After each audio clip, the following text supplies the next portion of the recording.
عمران خان صاحب بھی کہہ رہے ہیں ان کے پاس انفارمیشن ہے کہ ان کو مارا جا رہا تھا، ہمارے جو صحافی بھائی تھے ارشد شریف صاحب، اور اس انفارمیشن کی بیس پہ انہوں نے ان کو باہر نکلنے مجبور کیا. تو یہ انفارمیشن کیا ہمارے عسکری اداروں کی طرف سے ان کے پاس آئی تھی؟ کیونکہ ذاتی انفارمیشن تو اتنی وثوق سے نہیں ہو سکتی کہ وہ اتنے کریڈیبل ہو کے وہ بتا رہے ہیں کہ جی یہ انفارمیشن تھی اور انہوں نے اس کی بنیاد میں وہ کہا. تو اگر عسکری ذرائع سے آئی تھی تو وہ کون سے عسکری ذرائع تھے؟ وہ آپ کے نوٹس میں ہیں سر، بینگ اے DGISI. اور دوسرا جو فیصل واڈا صاحب کہہ رہے ہیں کہ ان کے فون کا آڈٹ کرا لیا جائے تو چل جائے گا پتہ کہ ساری کانسپریسی کھل جائے گی. تو کیا اس سلسلے میں آپ کچھ کر رہے ہیں کہ واڈا صاحب کو بلایا جائے، ان سے پوچھا جائے؟ انہوں نے تو کل بہت باتیں کر دی، انہوں نے کہا کہ اس کے جو بینیفیشری ہیں وہی اس کے قاتل ہیں. تو کون بینیفیشری ہے ارشد شریف صاحب کے قتل کا، اور اس کا لانگ مارچ سے کیا تعلق ہے؟ اور لانگ مارچ بھی اب یہ مدعا عمران صاحب نے اٹھا دیا ہوا ہے تو اس کو کس طرح لنک کر کے کس طرح دیکھا جائے سر؟ دیکھیے کامران صاحب، آپ نے جو بات کی ایز فار ایز ایک عام صحافی، آپ نے کہا کہ جی اس کو تو کیس ہو جاتا ہے. اور دیکھیے ہم بھی ایک گورنمنٹ کے نیچے ایک ادارہ ہے، اور ریکورس ٹو لا جو ہمارے پاس چیزیں موجود ہیں ہم اس کے مطابق کرتے ہیں. میں نے ایک دفعہ پہلے بھی اپنی پریس کانفرنس میں کہا تھا کہ اگر کوئی فوج کے خلاف بات کرتا ہے، فوج کے اوپر کوئی تہمت لگاتا ہے، تو جیسے آزادی اظہار رائے کا حق پاکستان کا آئین دیتا ہے، اسی طرح کردار کشی کی اجازت بھی پاکستان کا آئین نہیں دیتا، اور اداروں کے اوپر خاص طور پہ بات کرنے کی اجازت بھی پاکستان کا آئین نہیں دیتا. اور اس لا کی امپلیمنٹیشن وہ گورنمنٹ آف دا ڈے نے کرنی ہوتی ہے، گورنمنٹ آف دا ڈے نے کرنی ہوتی ہے. اگر آپ کے اس ادارے کے اوپر کوئی انگلیاں اٹھا رہا ہے تو انہوں نے اس کے اوپر آگے ایکشن لینا ہے. اس مد میں جب بھی کوئی اس طرح کی چیز ہوئی ہے، ہم نے ہمیشہ گورنمنٹ کے تھرو اس کو اپروچ کیا ہے، اور گورنمنٹ اس کے بارے میں جو بھی ایکشن لیتی ہے وہ ان کی ثوابدید ہے، ہماری ثوابدید نہیں ہے کسی کو گرفتار کرنا یا کسی کو کچھ کرنا. All we can do is request the government. دوسرا آپ نے کہا کہ اس کا لانگ مارچ سے کیا تعلق ہے. دیکھیے لانگ مارچ ایک جی بالکل انکوائری کمیشن انفارمیشن کہاں سے آئی جی ارشد شریف صاحب قتل کی؟ ادارے سے آئی ہے یا نان ادارے سے آئی ہے؟ یہی تو ہم کہہ رہے ہیں کہ ہمارے پاس ایسی کوئی اطلاع نہیں تھی. جب میں نے آپ کو دکھایا کہ KP گورنمنٹ نے ایک تھریٹ الرٹ جاری کیا، we had no such information. I am sure ادارے کی طرف سے کسی قسم کی کوئی انفارمیشن ایسی شیئر نہیں کی گئی، اور اس کو بعد میں ڈگ بھی کیا گیا کہ کیسے کہاں سے آئی، کسی نے یہ انفارمیشن ہمارے ساتھ شیئر نہیں کی. سو جو کل والی ایک پریس کانفرنس تھی، میں اس کے ساتھ ان کی اوپر تو کمنٹ نہیں کر سکتا، مگر میرے خیال میں جو انکوائری کمیشن بنا ہے وہ ان تمام لوگوں کو، ان تمام شواہد کو دیکھے گا. اس لیے میں نے کہا کہ یہ بہت ضروری ہے کہ اس کیس کا غیر جانبدار اور شفاف اس کی تحقیقات ہوں، اور اس میں جس نوعیت کے انٹرنیشنل ایکسپرٹس یا فورینزک ایکسپرٹس جو بھی شامل ہے، ٹیکنالوجیکلی اس کو اگر کرنا ہے وہ کیا جائے. بغیر اس کے اگر یہ کیس اپنے منطقی انجام تک نہ پہنچا تو اس کا بہت نقصان ہوگا. سو دیٹ از وائی اگر انہوں نے کل کوئی بات کی ہے and if is very clear, تو I am sure inquiry commission اس چیز کو دیکھے گا. آپ کچھ اس میں ایڈ کرنا چاہیں گے؟ دیکھیے شہید ارشد شریف صاحب بہت قابل صحافی تھے، محنتی صحافی تھے.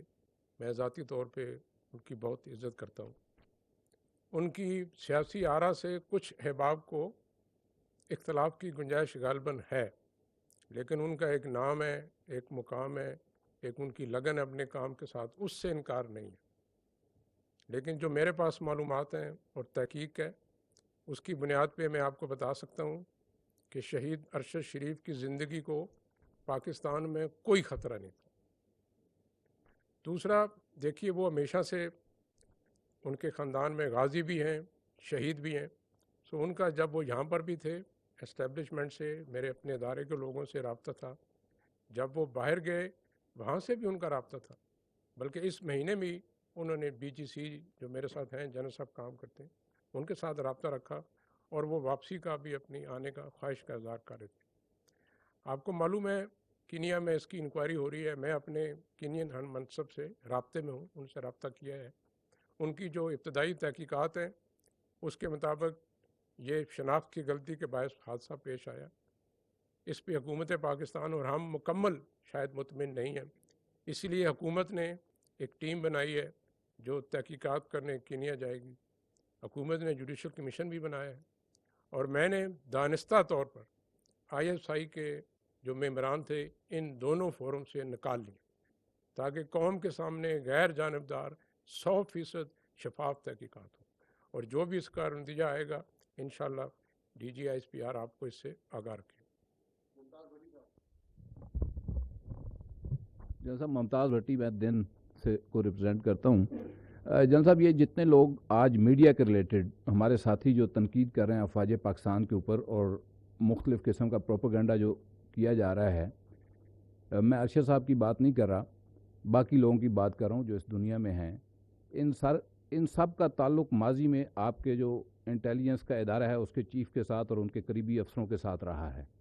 تو آپ نے اس اینگل کے اوپر اب تک کیا تحقیق کی ہے کہ آئندہ تعیناتی کو منور کرنے کے لیے یہ پروپیگنڈا افواج پاکستان کے خلاف تو نہیں کیا جا رہا؟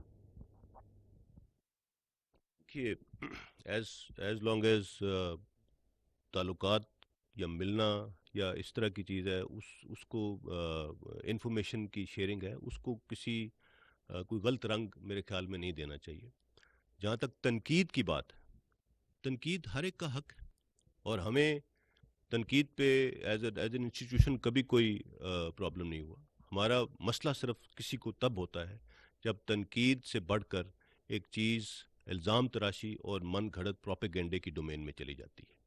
سو that is something that we need to avoid at all cost, and especially جب ہم اپنے اداروں کے بارے میں بات کر رہے ہیں, بیکاز ہمارے پاس ایسا کوئی فورم نہیں ہے کہ ہم ہر روز آ کے ہر ایک کے کسی کی بھی بات کا جواب دے سکیں. نہ ہی ہمیں سوٹ کرتا ہے, نہ ہی ہمیں کرنا چاہیے.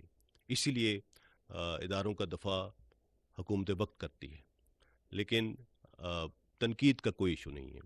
جہاں تک آپ نے بات کی کہ کوئی اپوائنٹمنٹ کے لیے کوئی منور کیا جا رہا ہے, کچھ ایسا کیا جا رہا ہے, اس میں کسی کو شک نہیں ہونا چاہیے کہ اپوائنٹمنٹ اپنے ٹائم پہ ہوگی انشاءاللہ, اور آئینی طریقہ کار کے مطابق ہوگی. There should be no doubt in that. دیکھیے, میں اس سے پہلے کہہ چکا ہوں آپ کے سوال پوچھنے سے پہلے کہ پاکستان کے ہر شہری کا بھی آئینی حق ہے کہ وہ آزادی سے اپنی رائے کا اظہار کرے, بھلے وہ رائے میری تنقید ہی کیوں نہ ہو. اور میں دہرا دیتا ہوں آپ کے لیے کہ it is my duty to respect that right. As a soldier and spy I am ready to protect that right. آپ ہمارا محاسبہ کیجیے, صبح شام کیجیے, لیکن پیمانہ یہ رکھیے کہ میں نے ملک کے لیے اور قوم کے لیے کیا کیا ہے. یہ نہ رکھیے کہ میں نے آپ کے لیے, آپ کی ذاتی سیاسی مفادات کے لیے کچھ کیا ہی نہیں. وہ پیمانہ ٹھیک نہیں ہے. اگر میں ملک کے لیے کام ٹھیک نہیں کر رہا ہوں, قوم کی امیدوں میں پورا اتر نہیں رہا ہوں, آپ برائے مہربانی میرے پہ تنقید کریں. میں بہت خوش اسلوبی سے اپنے کام میں بہتری لاؤں. Thank you. میں اس میں بڑا مشہور ایک مقولہ ہے کہ everybody has a right to his or her own opinion but not to their own facts. Opinion کا رائٹ ہے, بٹ فیکٹس مینوفیکچر مت کریں. اور انفارچونیٹلی جب پروپیگنڈا, 5th جنریشن وارفیئر, یہ جب جو اس کی اساس ہے وہ یہی ہے کہ فیکٹس کو توڑ مروڑ کے پیش کیا جاتا ہے اور ان کی بنیاد پر افواہیں اور پروپیگنڈا کیا جاتا ہے. ٹھیک ہے جی. لائق الرحمان, AR وائی TV سے. DG صاحب, آپ سے سوال ہے کہ جس سیناریو کو آپ نے بیان کیا اس میں بہت سے انٹرنیشنل چیلنجز بھی ایک سامنے آتے ہیں, تو تھوڑی سی روشنی ڈالیں گے وہ کون سے انٹرنیشنل چیلنجز ہیں اور ان کو نمٹنے کے لیے حکمت عملی کیا ہے؟ اور DGI نے ابھی ایک سٹیٹمنٹ دی, اس میں ایک چھوٹا سا ذکر کیا کہ مارچ میں چیف کو ایکسٹینشن, ان لمیٹڈ ایکسٹینشن کی بات کی گئی. نام بتانا پسند کریں گے کس نے کی تھی؟ Thank you. انفارمیشن انہوں نے شیئر کیا ہے, میرے خیال میں وہ اتنی ہی شیئر کر سکتے ہیں. اس سے مزید اگر شیئر کر سکتے ہوتے تو آپ کو ضرور بتا دیتے.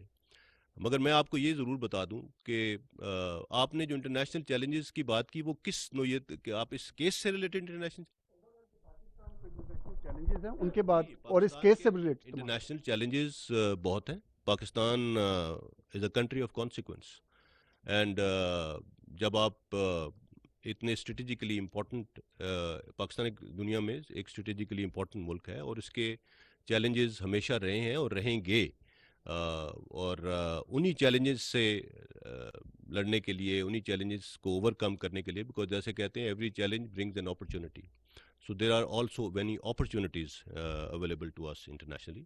سو ان کو اوور کم کرنے کے لیے تمام ادارے اپنا اپنا کام کر رہے ہیں, اور انشاءاللہ we'll overcome those challenges. There is nothing to worry about that. اور اس کے بارے میں ہر ایک کی اپنی رائے ہو سکتی ہے, بالکل اس کے مطابق آگے چلا جا سکتا ہے, but there is a way to do everything, اور اسی کے مطابق کریں. یہاں میں یہ ضرور بتا دوں, جیسے آپ نے کہا کہ جی مارچ میں ڈی آئی نے جس طرح بات کی, آپ 2021 مارچ میں چلے جائیں. 2021 مارچ کے بعد اس وقت ایک سینٹ کا الیکشن ہوا تھا, جس کے آپ جانتے ہیں کیا ہوا. اس کے بعد اگر کسی الیکشن میں آپ ضمنی انتخابات لے لیں, کنٹونمنٹ بورڈ الیکشنز لے لیجئے, لوکل باڈیز الیکشنز لے لیجئے, اس سال ہونے والے انتخابات لے چکے, کہیں پہ اگر فوج کی کوئی یا آئی ایس آئی کی انٹرفیرنس کسی کو ایویڈنس ملا ہو تو بتائیں. ہم نے بارہا اس بارے میں بات کی کہ اگر کوئی ایویڈنس ہے, بار بار کہا جاتا ہے کہ دھاندلی کی گئی, یہ کیا گیا, وہ کیا گیا, کہیں پہ ادارے نے اگر مداخلت کی ہو کسی پولیٹیکل ایونٹ کے اندر, تو اس کا کوئی اگر ایویڈنس ہے پلیز لے کے آئیے. آئی ایم شیور دیر از نن. دیکھیے مارچ میں آپ نے سوال پوچھا کہ آرمی چیف کو ان کی مدت ملازمت میں غیر معینہ عرصے کے لیے توسیع کی کس نے کہا. تو ظاہری بات ہے جو حکومت وقت تھی, جو اس کو قانونی طور پہ دینے کے مجاز تھے, انہوں نے آفر کی تھی, اور وہ اس لیے اس وقت یہ پیشکش کی گئی کہ جو طریقے عدم اعتماد ہے وہ اپنے عبور پہ آ چکے تھے. جو آپ نے بات کی پاکستان کے جو دوست ہیں, دشمن ہیں, بیرونی چیلنجز ہیں, دیکھیے پاکستان ایک جمہوری ملک ہے. پاکستان کے دوستوں کا اور دشمنوں کا فیصلہ کرنا منتخب جمہوری حکومت کا کام ہے. ادارہ فوج آئی ایس آئی کا کام ہے خفیہ معلومات کی بنیاد پر اپنا تجزیہ اور تبصرہ حکومت کے آگے رکھے, فیصلہ ان کا ہے. پاکستان کے جو بیرونی اور اندرونی خطرات ہیں, خدشات ہیں, اس پہ ایک سیر اصل بحث ضرور ہو سکتی ہے کسی اور نشست میں. لیکن سر دست آپ کو یہ بتا دوں کہ پاکستان کو الحمدللہ بیرونی خطرات سے یا پاکستان کو عدم تحفظ سے خطرہ نہیں ہے. اس کی وجہ یہ نہیں ہے کہ پاکستان کا دفاع ناقابل تسخیر ہے کیونکہ ہمارے پاس ایٹمی قوت ہے. صرف یہ وجہ نہیں ہے. صرف یہ وجہ بھی نہیں ہے کہ پاکستان کی فوج بہت بہادر اور مضبوط ہے. پاکستان کا دفاع اس لیے مضبوط ہے کہ اس دفاع کی ذمہ داری 22 کروڑ عوام نے خود لی ہوئی ہے, جو اس ملک پہ اپنی جان قربان کرنے کو ہر وقت تیار رہتے ہیں. ہم نے خود 25-26 سال اس جنگ میں دیکھا ہے. ہماری قوم کا بہت جذبہ ہے. پاکستان کو جس چیز سے خطرہ ہے وہ عدم استحکام سے ہے, اور یہ وہ چیز ہے جس پہ میں آپ کی بھی توجہ دلانا چاہتا ہوں کہ عدم استحکام کی کیا وجوہات ہیں. دیکھیے جب آپ نفرت اور تقسیم کی سیاست کرتے ہیں تو اس سے ملک میں عدم استحکام آتا ہے. اگر ہم نے تاریخ سے نہیں سیکھا تو کچھ دہائیاں پیچھے چلے جائیں, ہم مسلمان ملک تھے, ہمارے 2 حصے تھے, لیکن اس کے باوجود الگ ہو گئے کیونکہ ہم نے نفرت اور تقسیم کو زیادہ ابھارا. اور یہی وہ چیز ہے جو ہمارے معاشرے اور مملکت کی بنیادیں کھوکھلی کر رہے ہیں. پاکستان کو عدم استحکام اس کی معاشی حالات کی وجہ سے بھی, جس پہ میں نے جب خود ڈی جی آئی ایس آئی بنا تو میرے سے پوچھا گیا کہ پاکستان کا نمبر 1 مسئلہ کیا ہے, تو میں نے کہا سر میری نظر میں یہ ہمارے معاشی مسائل ہیں. بہرحال جنہوں نے سوال پوچھا وہ میری رائے سے متفق نہیں ہوئے, ان کی نظر میں حزب اختلاف پاکستان کا سب سے بڑا مسئلہ تھا. پاکستان کا جو ہمارے ہاں سیاسی اور معاشرتی عدم برداشت ہے, جو گالی گلوچ آپ خود دیکھتے ہیں سوشل میڈیا پہ بڑے بڑے معزز قابل احترام قابل تحسین لوگ جو زبان استعمال کرتے ہیں, اس سے عدم استحکام آتا ہے. پاکستان کو خطرہ اس سے باہر سے الحمدللہ ہمارے دشمنوں کو معلوم ہے ہم کیا کر سکتے ہیں, اس لیے پاکستان کا جو ڈیٹرنس ہے it works every day, it doesn't make a noise but it does work. دوسرا یہ بھی آخری چیز ہے بہن, میں ایک بات مکمل کر لوں کہ جو عدم استحکام ہے وہ اس کی ایک وجہ یہ بھی ہے کہ ہمیں چاہیے کہ ہم آئینی اور قانونی راستے اختیار کریں اپنی خواہشات کی تکمیل میں جب ہم چور دروازے غیر آئینی غیر قانونی طریقے استعمال کرتے ہیں تو ملک میں انتشار آتا ہے. اور ISI نے ادارے نے یہ فیصلہ کر لیا ہے یہ صرف وہ کام کرے گا جو قومی امنگوں کا مظہر ہے اور اس انداز میں کرے گا جو آئین میں لکھا ہے, اس سے باہر نہیں جائے. Thank you. سر دو چھوٹے چھوٹے سوال ہیں. ایک تو سر یہ کہ یہ کس حد تک خطرناک ہے کہ جو عمران خان صاحب ہیں وہ مذہبی رنگ دے رہے ہیں اور وہ یہ کہہ رہے ہیں کہ اگر آپ نیوٹرل رہے تو اسلام اس کی اجازت نہیں دیتا. وہ امر بالمعروف اور نہی عن المنکر کا اکثر حوالہ دیتے ہیں. دوسرا جو ہے وہ ISI صاحب سے سوال ہے کہ گزشتہ دنوں آپ نے رات کی تاریکی کی ملاقاتوں کی بات کی, گزشتہ دنوں بھی ایک ملاقات کا حوالہ دیا گیا کہ جس کا اہتمام صدر مملکت نے کروایا تھا, تو اس ملاقات کا انجام کیا ہوا؟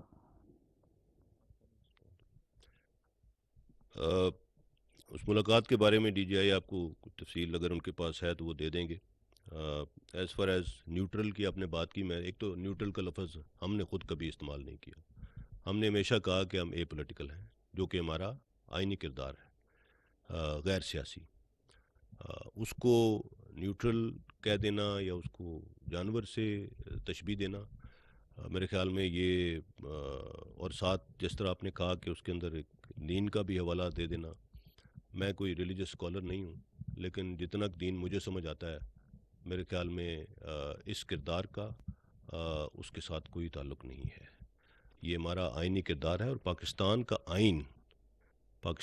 آئین شریعت کے عین مطابق ہے, اس میں کسی کو کوئی شک نہیں ہے. پاکستان کا آئین ایک اسلامی مملکت کا آئین ہے اور اسی آئین میں یہ لکھا ہے کہ ادارے اپنا کردار اپنی آئینی حدود میں رہ کے ادا کریں گے. اسی آئین کے اوپر ہم حلف لیتے ہیں.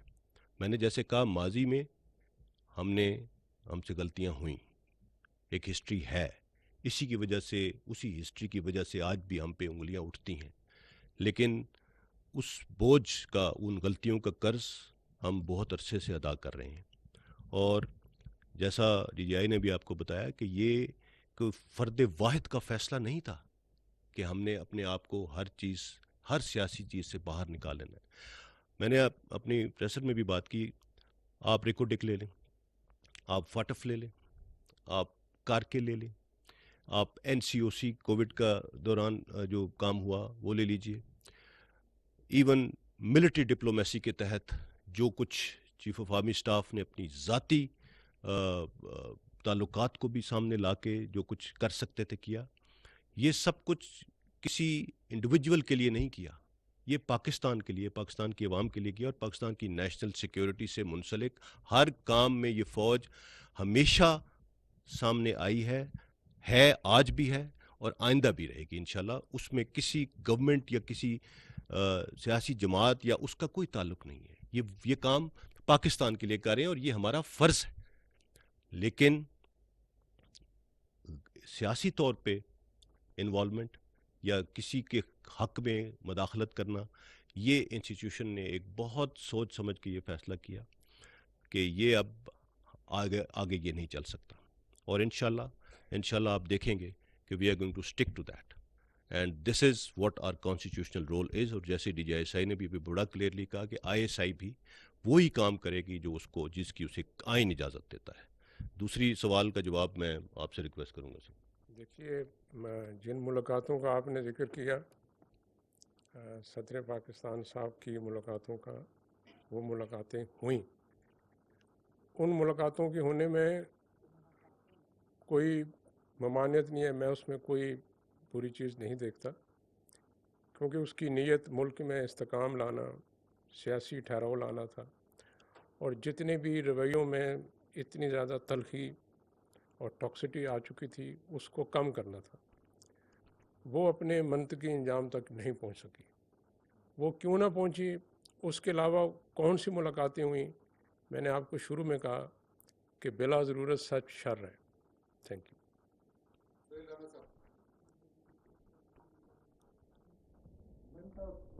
فرسٹ آف آل DGISPR, پہلے تو congratulate you as a 3 star general number 1. دوسرا سر, آپ نے فرمایا ہے کہ